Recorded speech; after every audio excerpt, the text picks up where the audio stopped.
Next up, guys, we're going to finish up the last of our roof structures. And then I guess, moving forward from that, we're going to start to develop the interior environment. So right now it's purely about the envelope of the building.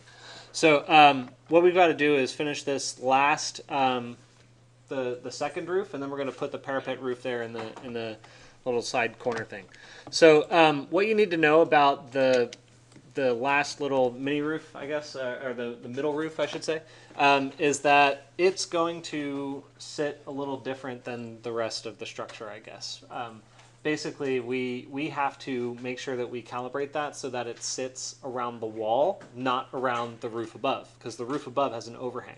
So it's a very easy mistake to make to go into your roof plan like this, and I'm going to say, we'll fix that little dash here in a second, but it's very easy to say, all right, I'm creating a new roof, so I did create similar, by the way, and to take my profile and just draw it around this. Okay, but I'm just going to do like a quick, let me just close one up real fast and show you what happens. Take that, turn that off slope, check that, no.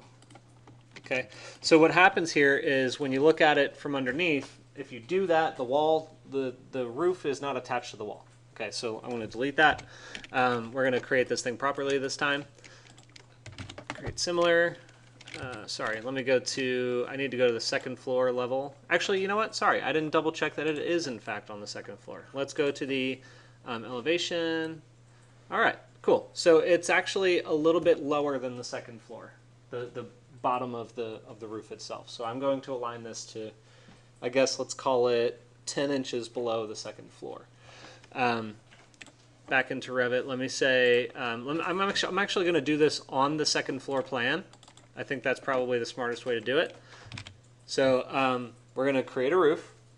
And here, because I have my second floor wall, I can just trace to that, which is actually quite nifty. But we need to know what those extents are a little bit more specifically. So let's take a look at the plan here.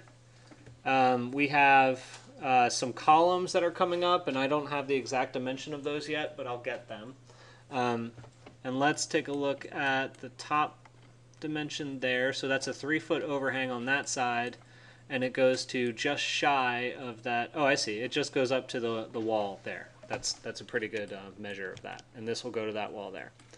So let's assume if that's, it doesn't have a dimension in this plan. Oh, there we go. 8'7". Cool, that works for me. That's a ridge, 3 feet there. All right, cool. So let's go. I'm going to say let's just draw a line there. Let's go 8'7". And since I'm kind of like already drawing my profile, I tend to just draw things sort of relative to grid lines and then move some elements. So I'm going to try and make this easy on myself, and I'm going to click here and click there and go all the way to that wall, then come back in and go from there to there. But remember, we have a jog there, so I've got to jog back out and come down to this. Okay, so now that doesn't account for those overhangs. So I'm going to go back. Let's see, I have a 2-foot overhang east-west and a 3-foot overhang north-south. So this is going to go 3 feet up, and this is going to go 2 feet out. All right, so that's the gist of it. I'm going to uncheck all my roof slopes for a moment and ask you guys, where should I place my roof slope in order to achieve the slope that I want? If you look at the floor plan, we have a ridge that goes across here. Or yeah, the floor/roof plan. The ridge is across here, and everything's sloping away in the north-south direction, sloping down.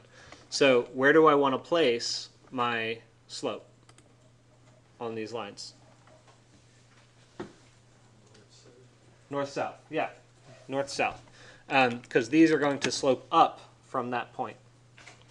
So let's set this to define roof slope, and we're going to change this to 3 inches and hit check. For this one, I'm going to hit no. I'll figure that part out later.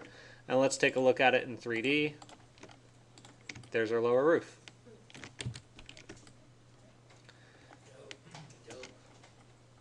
pretty dope.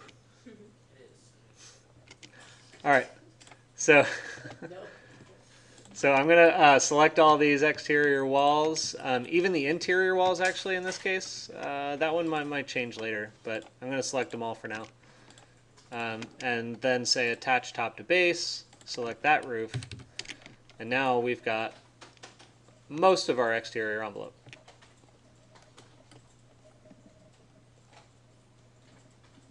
Any questions? All right, I'm going to give you guys probably just like 10, 15 minutes to get caught up on that one. And then we're going to spend the last little segment of class resolving the gaps in the wall over here.